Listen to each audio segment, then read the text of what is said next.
Lundi d'Histoire, Philippe Le Villain.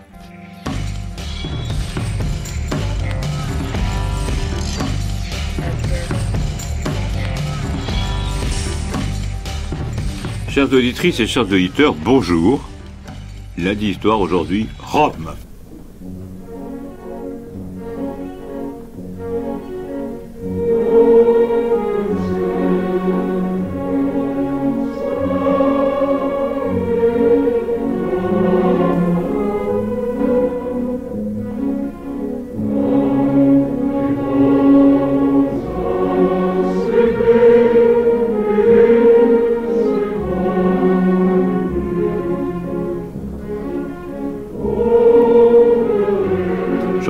Bonjour. Bonjour. Vous avez écrit un livre magnifique.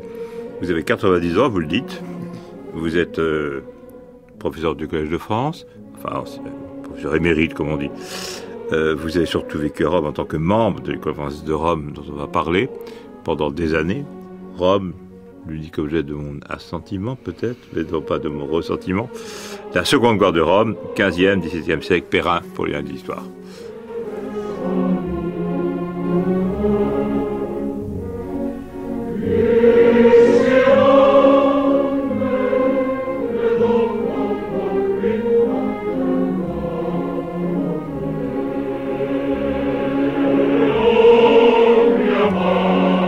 Jean Delumeau, ce livre est votre testament? Non, je ne dirais pas ça. Le livre que vous avez dans votre cœur depuis longtemps.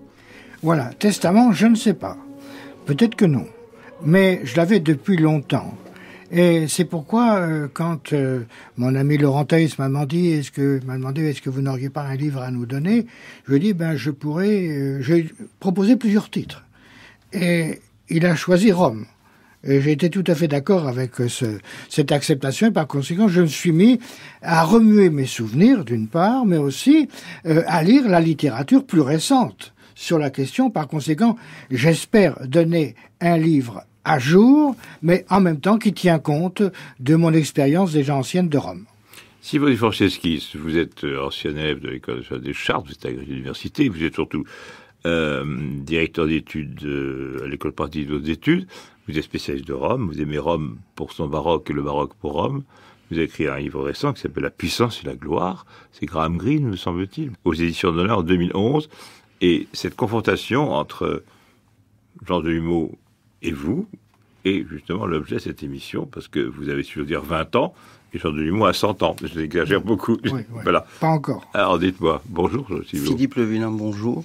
Nous avons très exactement un demi-siècle de différence. Bien. Et Rome vit toujours. Et Rome vit toujours. Et le nom de Jean Delumeau m'a été très tôt signalé au cours de mes études. Et j'ai donc lu un certain nombre de vos livres à l'époque où je préparais moi-même les concours. Bon, j'en suis heureux. Alors, Jean Delumeau, vous avez été membre de l'École française. On va peut-être dire ce que c'est que l'École française de Rome. C'est pas une école pour les parents qui sont diplomates et qui viennent à Rome avec des enfants en bas âge. C'est l'Institut d'archéologie et d'histoire. Et vous êtes rentré en 48. 48, voilà. J'aurais dû entrer en 47 après l'agrégation, mais à cause du retard dû à la guerre, donc je suis entré en 1948. Et donc j'ai passé 1948-1950 à Rome à travailler. Pourquoi la seconde gloire de Rome? Parce que la première, c'est quand même la Rome, disons, antique et notamment impériale. Celle d'Auguste. Celle d'Auguste, mais aussi de Trajan. Trajan. Et après, d'ailleurs, de Constantin. Donc, il y a une longue histoire de Rome, de la Rome antique. Je crois volontiers. Mais après... alors, je ne dirais pas que tout a été sombre dans le Moyen-Âge, car il y a quand même de très belles mosaïques du XIIIe siècle, de très belles mosaïques du XIIIe siècle à Rome. Néanmoins, après la fin du grand schisme, le retour de la papauté à Rome qui en a résulté, Rome était tombée très très bas. Et une population très basse, moins de 100 000 habitants? Ah bon, oui. Écoutez, on n'a pas de chiffres. Néanmoins, les estimations... Dans votre livre, vous ne faites que varier sur les chiffres, 150 000, 200 000... Oui, mais attendez, je me place là, en 1420. Oui, nous sommes d'accord. Au moment du rétablissement complet de l'unité pontificale. Il n'y a plus 3 papes, il y en a un. Il est à Rome. Et il trouve une ville à l'abandon, disons le mot, à l'abandon. Peut-être 20 000 habitants, peut-être 30 000. Ça ne devait guère aller au-delà. Alors moi, j'aurais voulu demander à Jean Delumeau, à partir de quand, dans le cours de son parcours d'historien, il s'est intéressé à Rome. Quand vous êtes parti à l'école française de Rome, on en parlait juste avant l'émission, donc vous aviez déjà votre sujet en tête, mais est-ce que vous êtes arrivé vers celui qui allait être votre patron en lui disant « j'ai envie de travailler sur Rome ». Le patron, c'est Ferdinand Braudel, je crois. Non, pas exactement. Pas tout à fait. Alors, un petit peu d'anecdote. On raconte sa vie. Tout d'abord, je viens à Pâques 1946 en pèlerinage à Rome avec des étudiants. C'était le premier pèlerinage étudiant après la guerre. Je venais avec notamment un certain nombre de camarades de l'école normale supérieure. On nous fait naturellement... De la rue d'Ulm. De la rue d'Ulm. On nous fait visiter Rome, et notamment le Palais Farnèse, où il y a l'ambassade de France au premier étage et l'école française au second. Et quand on était dans la cour intérieure, un de mes camarades de l'école, qui est maintenant mort, me dit « Mais Delumeau, c'est pour toi, ça ». Ah, je n'y avais pas pensé du tout. En plus, je ne connaissais pas Rome. Et alors, nous sommes rentrés en France. J'ai passé l'agrégation l'année suivante et je m'étais dit en cours de route, pourquoi pas Rome? Mais la Rome, pour moi, la Rome moderne, entre guillemets, c'est-à-dire la Rome à partir de la Renaissance. Et donc, après que j'ai eu passé l'agrégation, j'ai posé ma candidature à l'école normale supérieure pour être, l'année qui suivait, l'envoyé donc de l'école normale à l'école de Rome. Et j'ai été celui-là. Alors, je suis allé voir, je réponds à la seconde partie de votre question, je suis allé voir un moderniste, entre guillemets, de la Sorbonne, qui était Gaston Zeller. Je lui ai dit, mais j'aimerais travailler sur Rome. Il m'a dit, pourquoi pas? Lui-même était spécialiste du XVIe siècle, plutôt allemand. Mais il m'a dit, pourquoi pas? Et il m'a donné un très bon conseil. Et il me dit, sur les questions artistiques, beaucoup a déjà été écrit. En revanche, sur la vie quotidienne, la vie économique, la vie sociale de Rome, au XVIe siècle, à la Renaissance, on n'a pas grand-chose. Ben, j'ai dit d'accord. Et je trouve qu'il m'a donné un très bon conseil. Et puis, après, quand même, avant de partir à Rome, je suis allé voir Fernand Braudel, qui venait d'être élu au Collège de France, qui ne pouvait pas être mon patron de thèse, parce qu'à l'époque, jusqu'en 1967, les professeurs au Collège de France ne pouvaient pas diriger de thèse.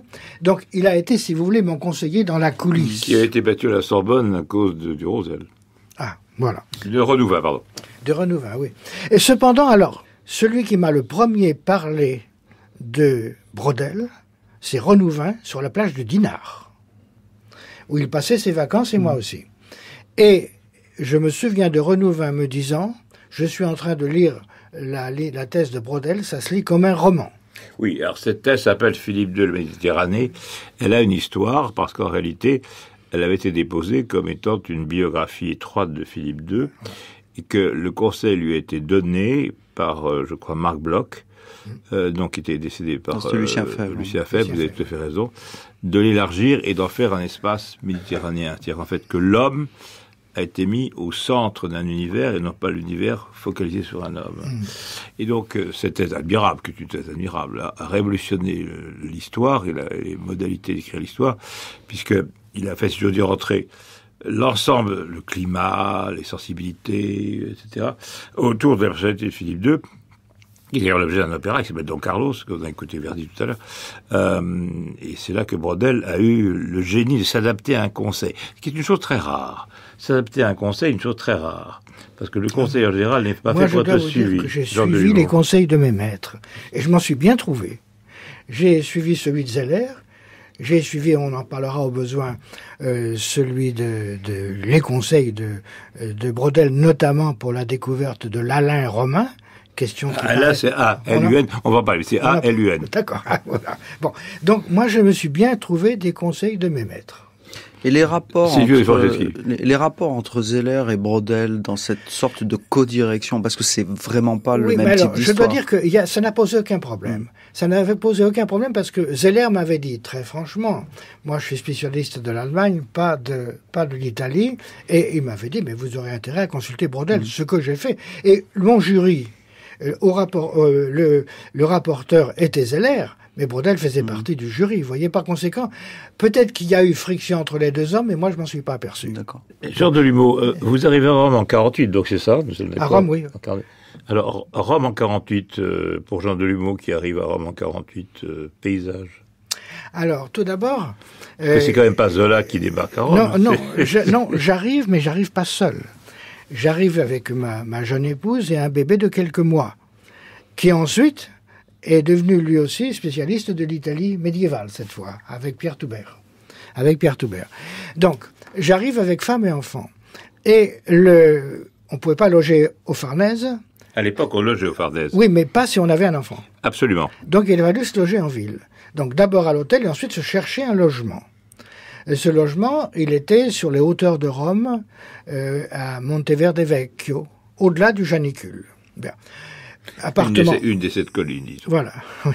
Alors, appartement très convenable, sauf qu'il n'était pas chauffé. Et on peut avoir froid à Rome l'hiver. Bon.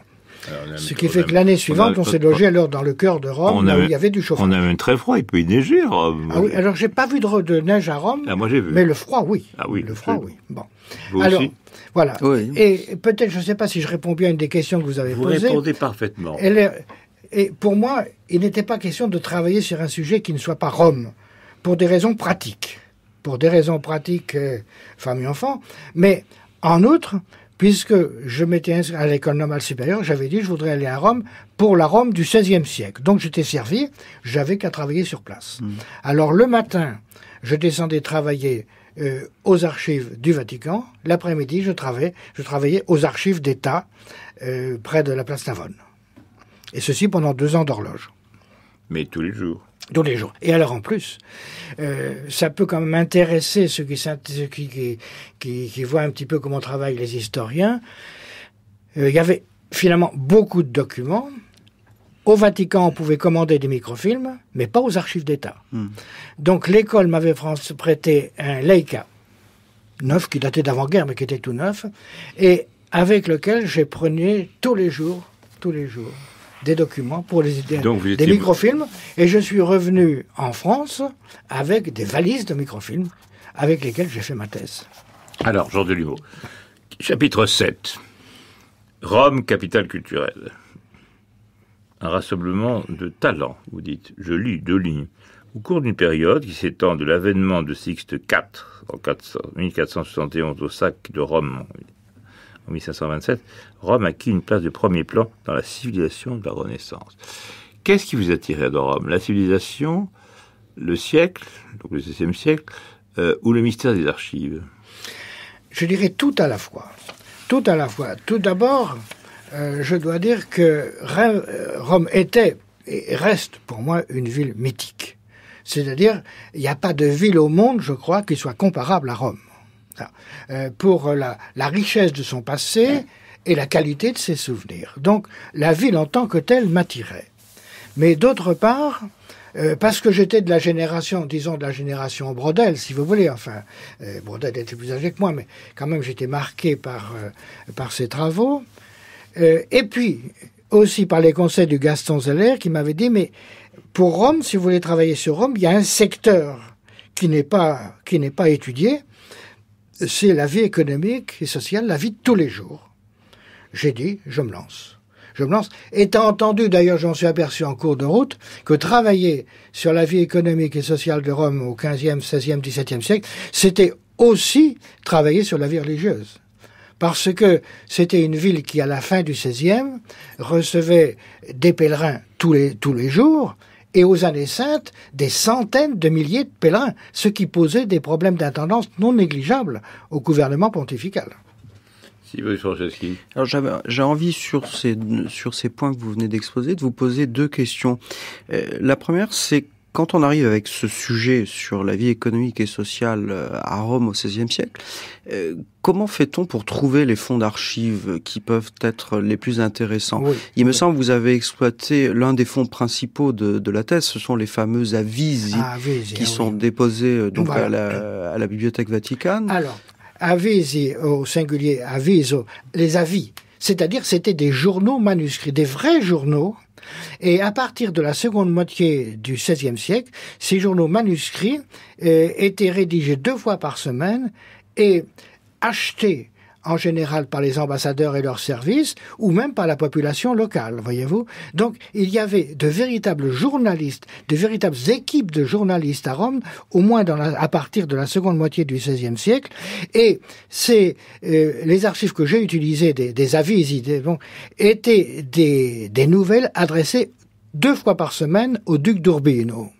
Et quand le duché d'Urbino a été rattaché à Rome au XVIIe siècle, ces archives ont été déposées à Rome. Et donc, alors là, on m'avait conseillé, je n'ai pas inventé de travailler sur ce dossier, on me l'avait déjà dit, et ça a été une mine extraordinaire. Alors vous-même qui connaissez bien le travail à Rome, vous savez ce que peut être vraiment la lecture des avis 2 fois par semaine, et en général, des journalistes qui étaient bien informés. Des journalistes ou des folliculaires?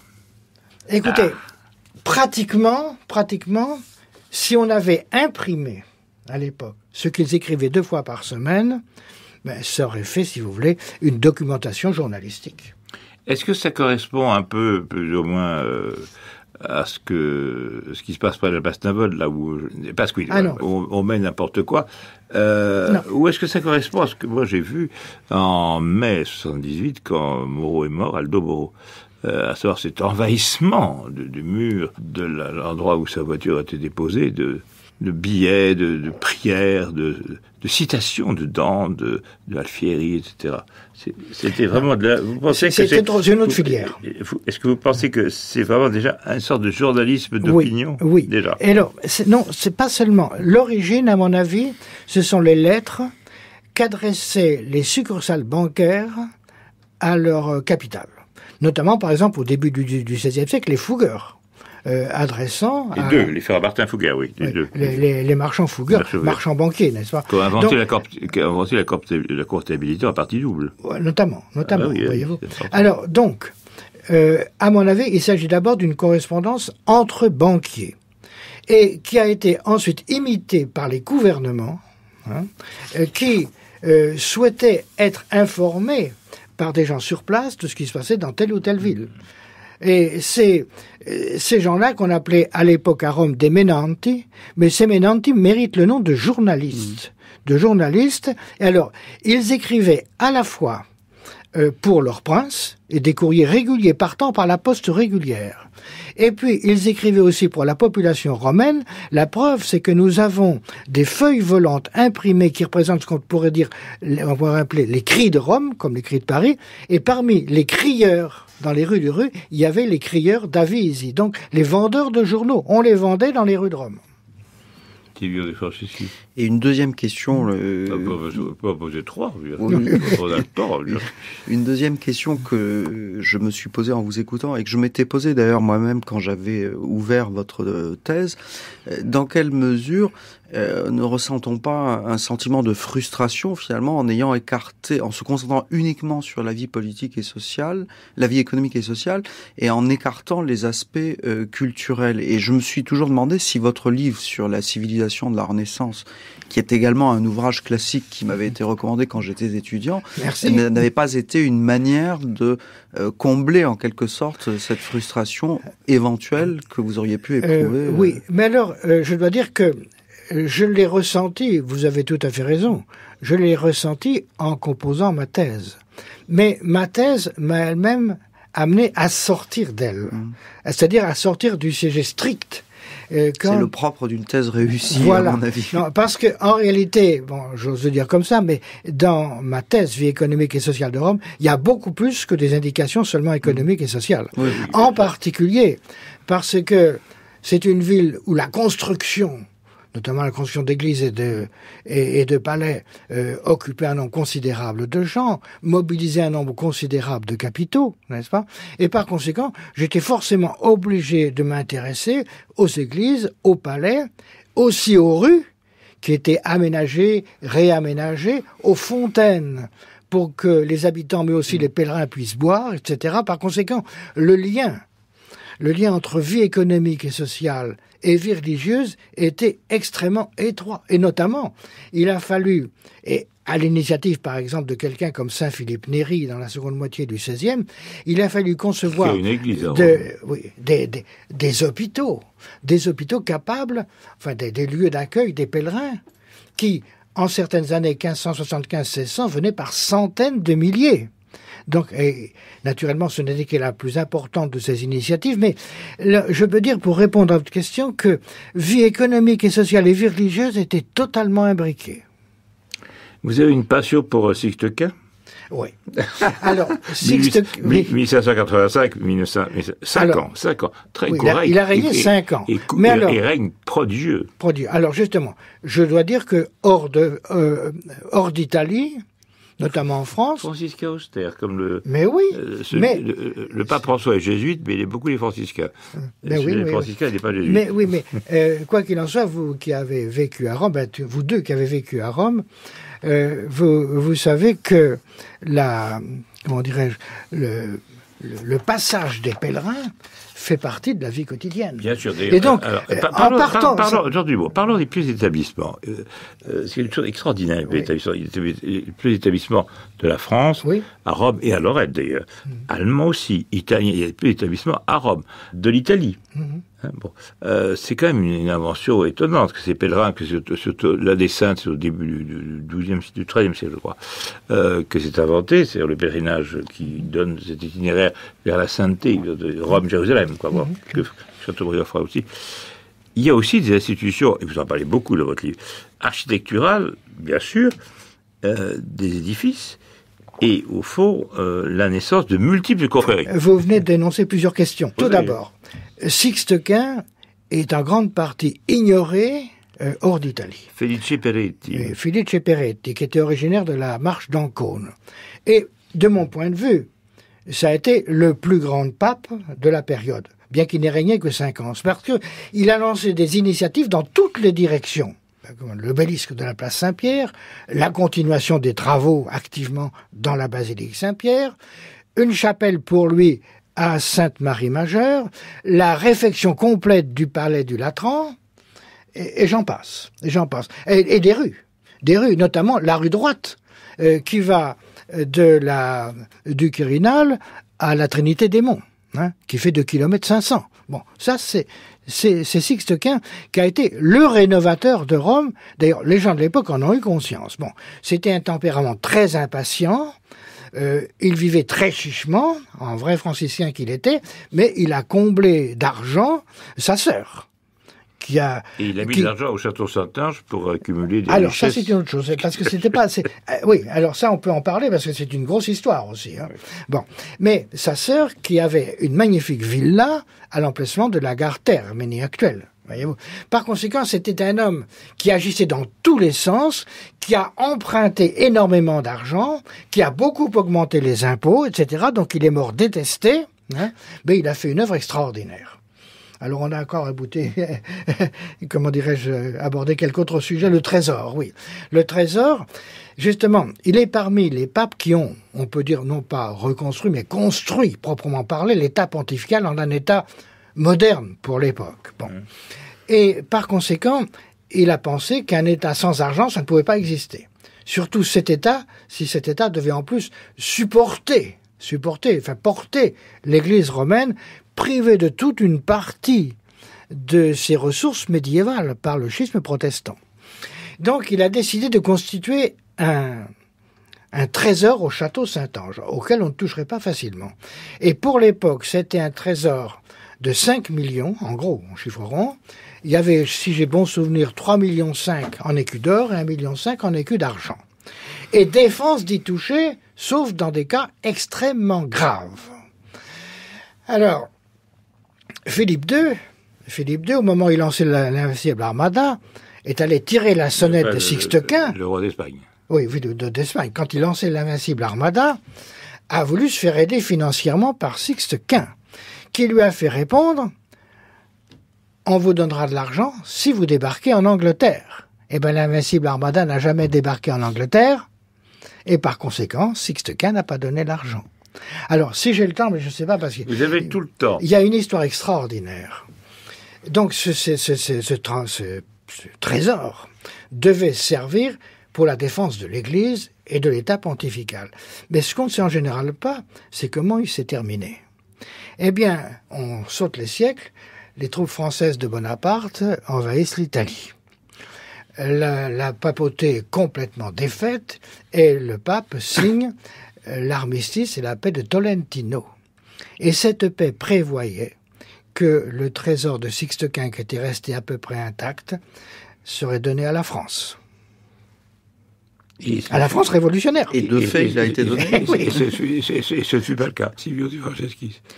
Sixte Quint, je l'ai rencontré moi-même dans mes travaux, donc pas pour l'aspect rénovation de Rome, mais parce qu'il est le promoteur de la première tentative d'un grand index romain, ce qu'on appelle l'index sixtin, qui a été un échec d'ailleurs. Mais il me semble, pour convenir avec vous finalement, que Sixte Quint est sans doute, à l'époque de la papauté de la Contre-Réforme, le premier pape qui a étroitement lié l'aspect de politique de rénovation de la ville et en même temps le combat pour l'orthodoxie. Il inaugure une phase de combat contre-réformateur de la papauté qui va être ensuite illustré par Clément VIII, également grand constructeur, Paul V, dont on oublie assez souvent qu'il a dans le rôle central. C'est lui qui a terminé Saint-Pierre. Oui, c'est lui qui a terminé Saint-Pierre. La façade, il y a son nom sur la Borghese, Paul V Borghese. Et puis Innocent X. Oui. Après le court pontificat de Grégoire XV. Oui. Il faut quand même qu'on dise une chose. J'ajouterais aussi Urbain VIII Barberini. Hein. Oui. Absolument. Que vous aimez moins.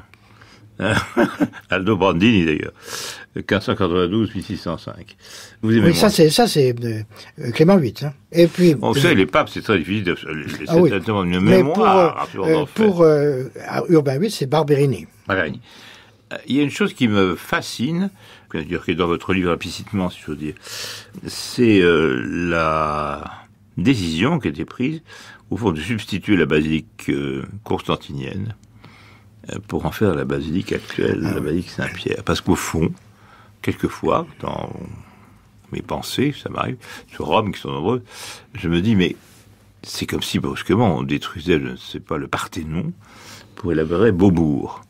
Alors, attendez. vous en prie. Parce que, et l'admiration est la même, et en même temps, on se dit quand même que quand on visite, je dirais, sous-bassement de la basilique Saint-Pierre, on voit très bien que les restes, qui est une basilique assez pauvre, la basilique constantinienne, c'est-à-dire en bois, en pierre un peu, etc., surtout en bois, assez étroite, qui a été élargie avec la fameuse colonnade du Bernin, sur laquelle, depuis 1301, les pèlerins se rassemblent, que vous avez expliqué très bien, Jean de Lumeau. Ensuite, c'est un culot monstrueux, et au fond, Sixte Quint a été tout, Sixte Quint fut-il, et dans 5 ans, un culot monstre. Oui.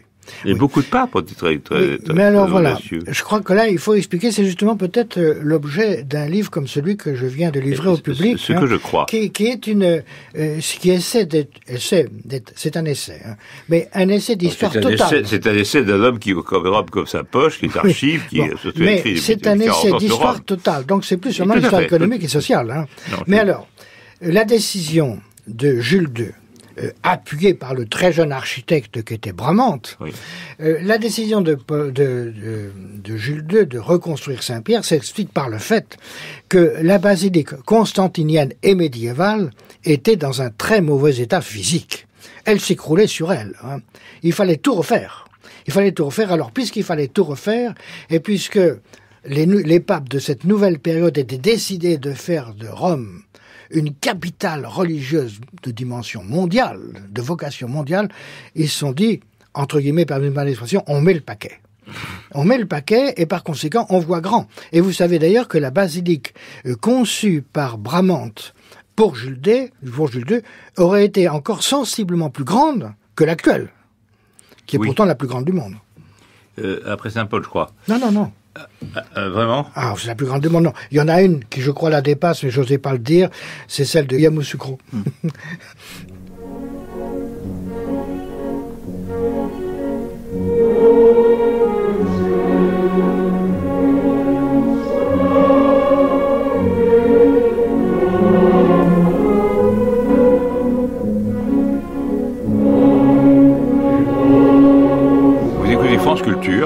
L'émission est autour du livre extraordinaire de Jean Delumeau, membre de l'Institut, professeur au Collège de France, romain, la Seconde Gloire de Rome, 15e, 18e siècle, Perrin, avec Silvio De Franceschis.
Silvio De Franceschis, le baroque qui quand même, Rome et le baroque pour le commun des mortels, comme je suis, c'est une alliance matrimoniale. Donc, vous avez écrit sur le baroque, beaucoup de choses d'ailleurs. Et vous aussi, cher Jean Delumeau. Comment se fait ce mariage étonnant et peu compris au fond? On appelle ça l'exaltation, on dit que c'est l'élévation des voûtes des églises, ce qui n'est pas vrai. On dit que c'est l'ostension, on dit que c'est la représentation. Est-ce que Rome est une ville qui, au fond, a trouvé le secret, Jean Delumeau, de la représentation? Peut-être d'abord parler mon jeune collègue. Mais vous avez dit, Philippe Le Villain, que c'est un mariage qui a été peu compris, oui, et mal compris, et notamment en France. Quand je suis arrivé à Rome pour mener mes propres travaux, j'ai eu l'occasion donc d'être confronté beaucoup plus qu'auparavant à ce baroque, et en y réfléchissant, c'est une forme d'art que l'on avait mal su me faire apprécier durant mes études. Et j'ai été intrigué par cette distorsion qu'il y avait entre ce qu'on m'avait appris et ce que je voyais, l'effet que j'en ressentais. Et je suis retourné voir un certain nombre de textes et je me suis rendu compte que la perception que les Français avaient du baroque romain et leur méfiance à l'égard de cet art procédait le plus souvent d'une forme d'anti-romanisme déguisé. C'est-à-dire que ce mariage, ils le percevaient bien. C'est-à-dire que l'art baroque, pour eux, c'était un art pontifical, et même un certain nombre d'auteurs au XIXe siècle vont jusqu'à dire un art jésuite. Et c'est pas tout à fait faux. C'est pas tout à fait faux. C'est pas tout à fait faux. Jean Delumeau. Ce n'est pas les jésuites qui ont inventé l'art baroque, mais ils l'ont utilisé, indiscutablement. Ils y ont apporté leur propre science, leur propre spiritualité aussi. Je suis donc bien dans le domaine de la représentation, donc ce qu'on appelle le sublime. Très clairement. Alors, Jean Delumeau, on va arriver à des sujets peut-être un petit peu éloignés de la Seconde Gloire de Rome, mais enfin vous avez été quand même, et vous êtes quand même, depuis l'Alain de Rome, en 1962, vous êtes tellement romain que certains aspects de la romanité ne vous plaisent pas non plus. Je veux dire que vous avez pris vos distances à ce sujet. Alors, je parle de l'Église. Là. Oui. Alors, bon, je vais vous répondre très franchement et très simplement. C'est-à-dire que je suis un véritable admirateur de la Rome, de l'art Renaissance et de l'art baroque. Donc vous êtes d'accord avec M. De Franceschis? Je me suis, moi, converti aussi à Rome, à l'art baroque. Et en plus, il y a de très belles autres arts baroques en Bavière, oui, au Mexique, au Brésil, etc. Et en Pologne. Et en Pologne. Par conséquent, je reprends ma formule, je suis un converti à l'art baroque. Ça ne veut pas dire que je me cache les difficultés, l'atmosphère et l'esprit dans lesquels cet art est né et s'est développé. Et il arrivait à épuisement, il faut le dire, à la fin du XVIIIe siècle. Et à ce moment-là, on est entré dans une autre ère de l'histoire de l'Europe et de l'histoire du monde, qui obligeait peut-être et qui oblige toujours à reconsidérer la façon dont Rome se voyait dans le monde au moment où est né l'art baroque. Qu'elle a provoqué. Oui. Silvio de Franceschi. Et en fait, en vous écoutant, et depuis tout à l'heure, j'ai une question qui me tracasse, qui m'intéresse et que j'ai envie de vous poser. Quand vous arrivez à Rome, donc ce sont les dernières années du pontificat de Pie XII, oui. La papauté... Non, 48, non. Si. 48, c'est 58, la fin du pontificat de Pie XII. Non, 48. Quand je suis arrivé à Rome, c'était la fin de Pie XII. Et il avait encore 10 ans à régner. Nous sommes d'accord.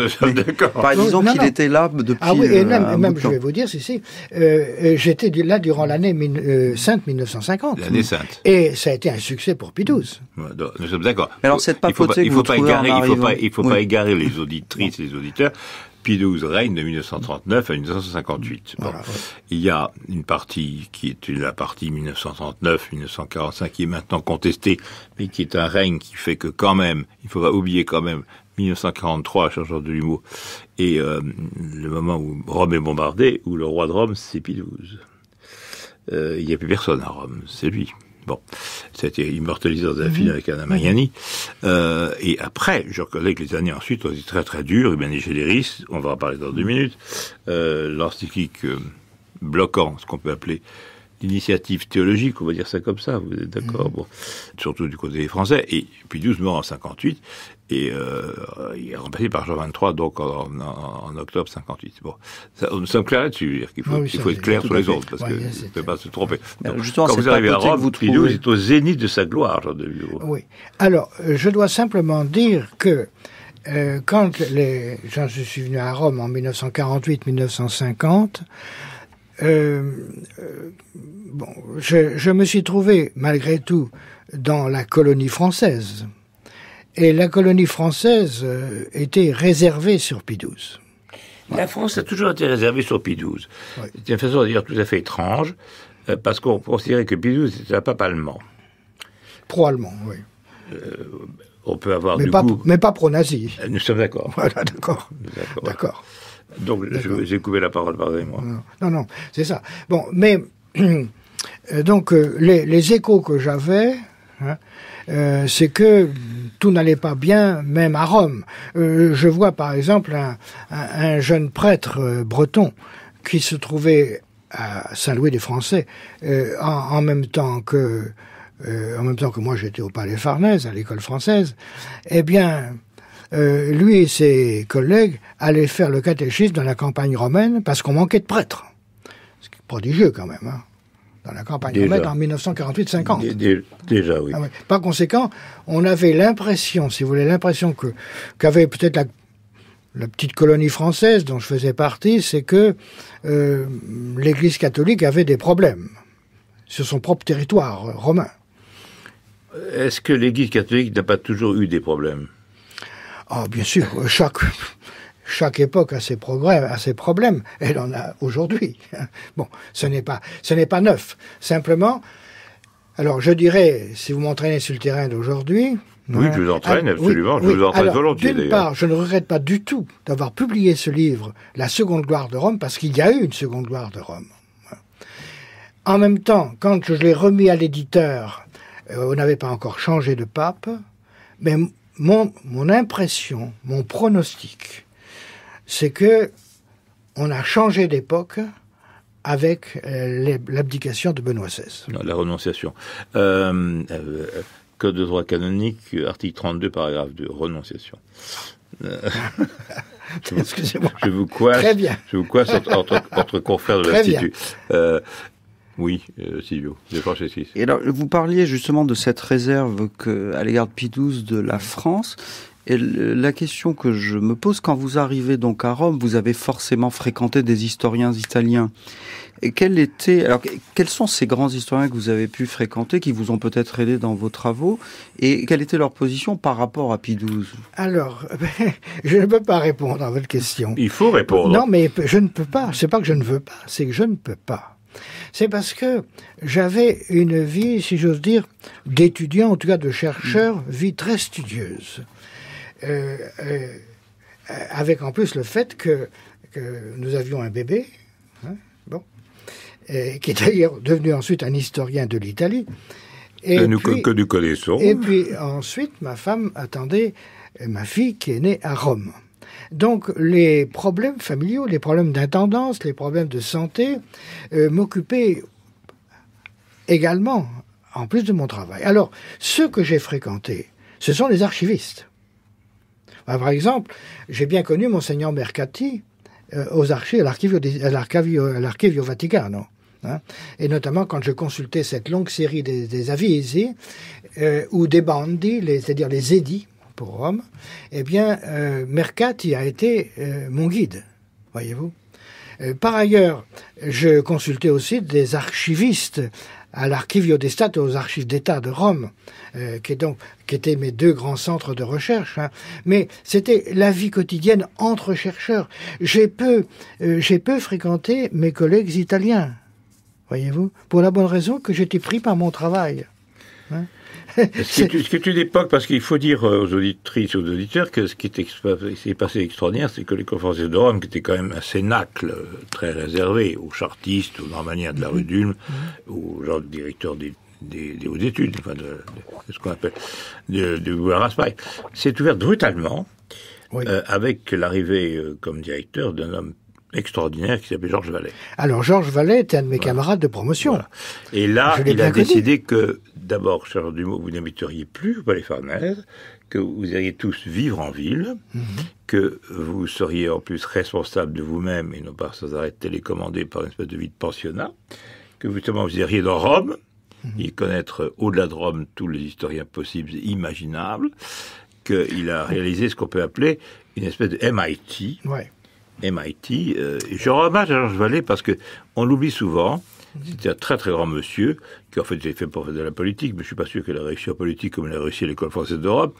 Et il a tout donné pour que cette institution vive encore aujourd'hui. Et c'est très important. Et aujourd'hui, cette institution est gouvernée par une femme extraordinaire qui s'appelle Madame Vierlouvet, qui est une femme. C'est la première fois qu'une femme est à la tête d'une institution comme celle-là. Je vous dirais gender, rien à voir, gender, rien à voir. Simplement, c'est une question de talent. Et donc, je suis très content qu'on rende hommage aussi à cette noble institution à laquelle je suis tellement attaché, Dieu sait, n'est-ce pas, messieurs, puisque vous êtes tous les deux comme moi, membres de l'école française de Rome. Moi, je dois dire que j'ai connu Georges Vallet comme camarade, et camarade à la rue d'Ulm, puis camarade durant les 2 ans de l'école française de Rome, donc je connaissais très bien. Et même en France, nous nous recevions les uns les autres, hein, voyez-vous. Bon, j'ai bien connu sa femme aussi. Et simplement, c'était une autre atmosphère. On était moins, l'expression est peut-être péjorative de ma part, je parle cette fois du travail. On était moins éparpillés peut-être qu'on l'est actuellement entre différents colloques, des différentes entreprises collectives. On travaillait individuellement. Mais les gens avec qui j'ai travaillé, c'était les conservateurs des archives. Tout bonnement. Hein, tout bonnement. Jean Delumeau, est-ce que vous avez quand même écrit des livres très puissants qui ont eu beaucoup d'écho, hein, je veux dire que le christianisme va-t-il mourir, c'était en 77. C'est un autre registre. Excusez-moi, c'est quand même lié à Rome. C'est vrai. Je ne le nie pas. Vous avez tellement expliqué que Rome égale le christianisme qu'on ne peut pas dissimuler ce débat. J'ai pas dit ça.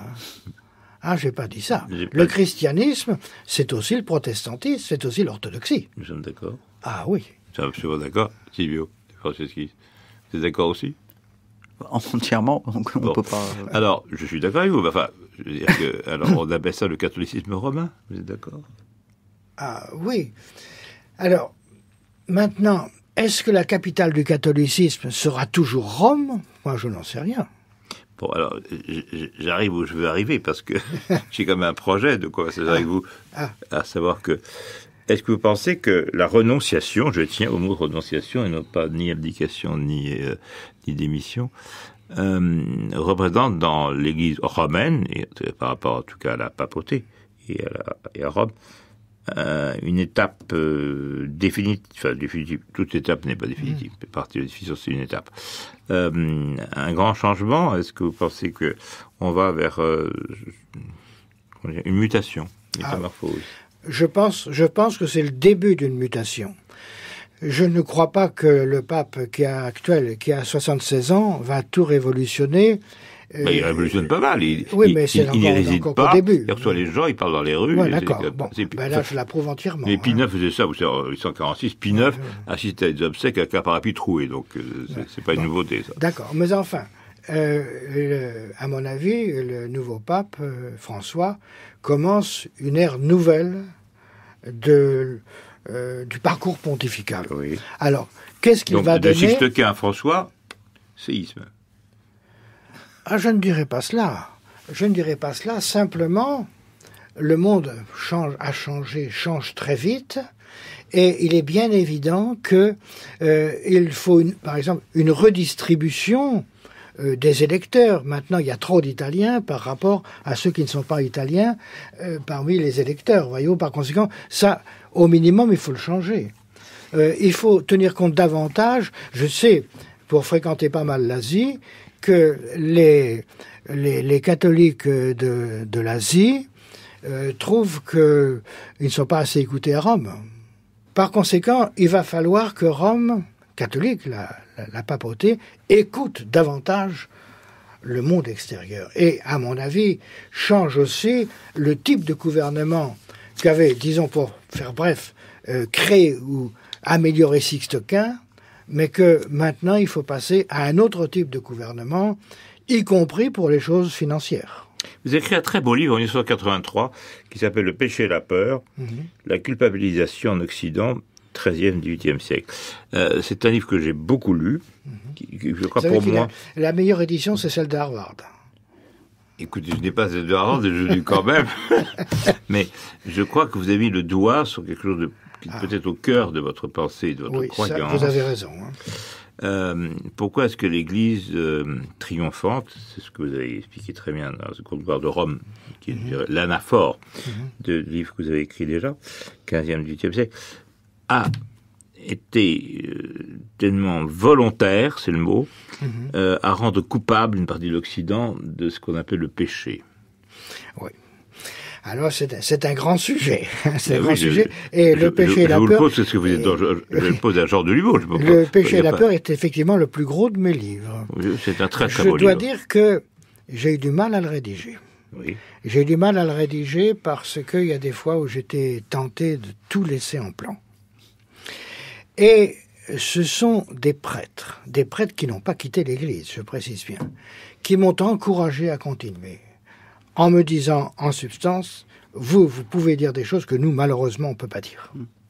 Par conséquent, disons un peu la chose comme ça, mais je ne regrette pas, je me suis dévoué à continuer ce livre, parce que, alors simplement, ce livre ne s'explique aussi que par une analyse historique, bien sûr, qui n'est pas toujours acceptée, sur la problématique christianisation et déchristianisation. Bien sûr. Je suis arrivé à la conclusion, qui avait d'ailleurs été annoncée avant moi par Duby, Georges Duby, votre confrère au Collège de France. Voilà, que jusqu'au XIVe siècle, l'Europe n'était que superficiellement christianisée. Elle l'était dans les villes, mais les campagnes, c'était l'immense majorité de la population, et les réformateurs protestants et catholiques. C'était la religion populaire pour vous, c'est ça? Oui, non. On appelait ça comme ça, pas du tout, non? Non, la religion populaire n'était que superficiellement christianisée. Voilà. D'accord. Et les deux réformes, celle venue de Luther et celle venue des papes après le concile après la fin du grand schisme, les papes ont eu eux aussi conscience que l'Europe, même dans les pays qui allaient rester catholiques, était sous-christianisée. Et par conséquent, ils ont voulu, si vous voulez, convaincre les populations par la multiplication des sermons, de la prédication, par faire apprendre par cœur le catéchisme, etc. Et donc, ils ont fait une christianisation au pas de charge et avec de grands moyens. Et la peur, l'enseignement par la peur a été un de ces moyens. C'est ça que j'ai étudié. Ce qui d'ailleurs est encore une des charges face à l'Église romaine au XIXe siècle.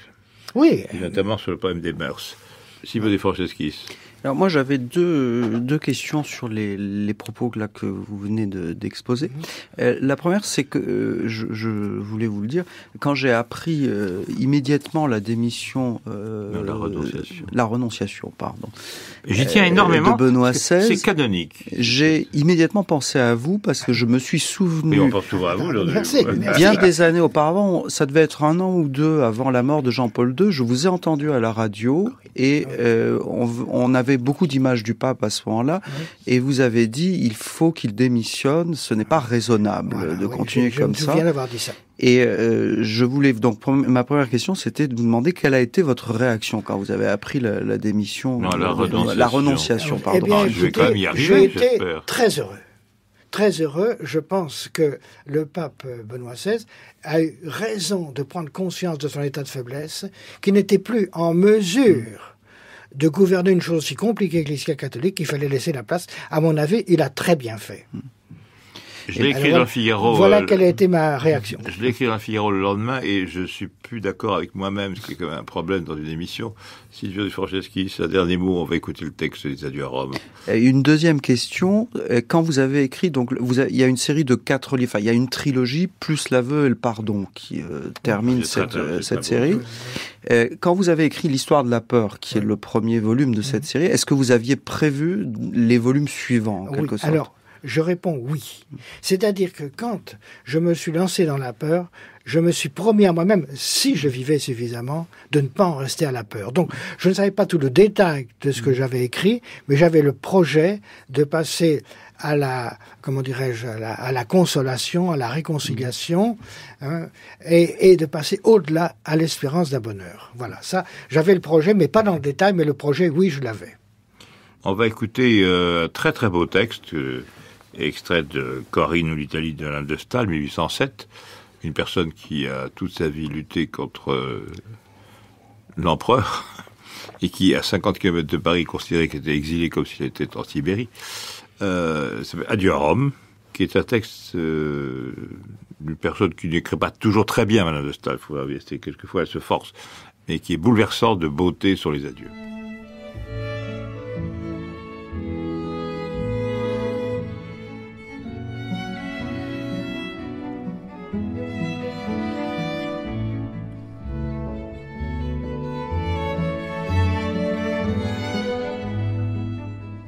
À la veille de quitter Rome, elle éprouvait un grand sentiment de mélancolie.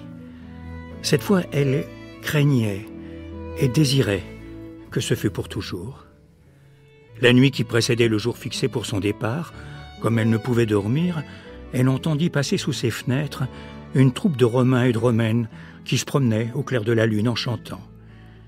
Elle ne put résister au désir de les suivre et de parcourir ainsi encore une fois sa ville chérie. Elle s'habilla, se fit suivre de loin par sa voiture et ses gens, et se couvrant d'un voile, pour n'être pas reconnue, rejoignit à quelques pas de distance cette troupe qui s'était arrêtée sur le pont Saint-Ange, en face du mausolée d'Adrien. On eût dit qu'en cet endroit, la musique exprimait la vanité des splendeurs de ce monde. On croyait voir dans les airs de la grande ombre d'Adrien, étonné de ne plus trouver sur la terre d'autres traces de sa puissance qu'un tombeau. La troupe continua sa marche, toujours en chantant, pendant le silence de la nuit, à cette heure où les heureux dorment.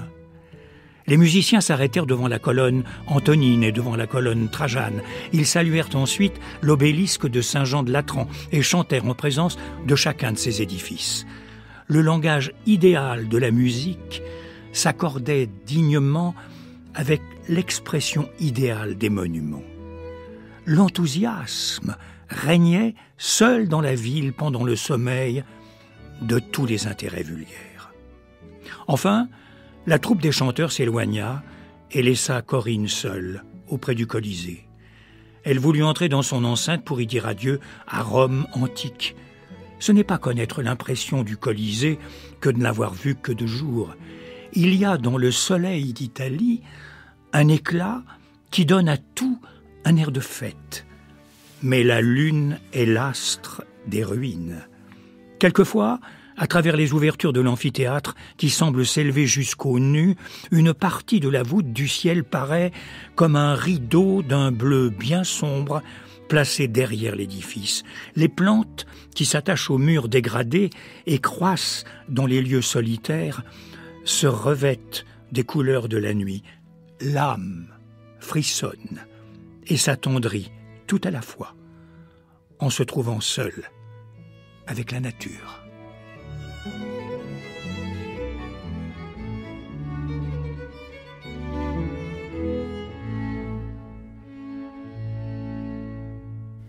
Jean Delumeau, puisque nous avez fait l'honneur de venir à cette émission aujourd'hui, que pensez-vous de ce très beau texte ? Ben, je le trouve très beau, très très beau. Mais j'ajouterai à titre personnel que quand ma femme et moi nous avons quitté Rome pour rentrer en France, après notre séjour romain, nous étions très profondément mélancoliques. Et c'est la raison pour laquelle, ensuite, réinstallés en France, nous avons multiplié les voyages en Italie.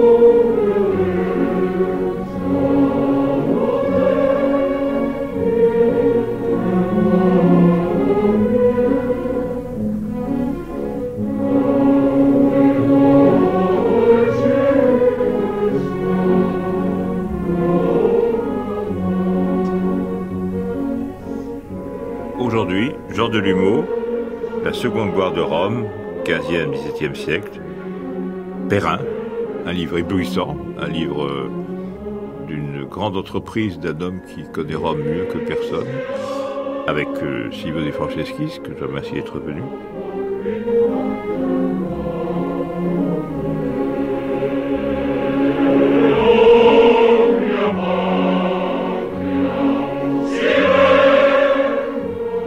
Texte extrait de Corinne ou l'Italie de Madame de Staël, 1807, est élu par Jean-Pierre Leroux.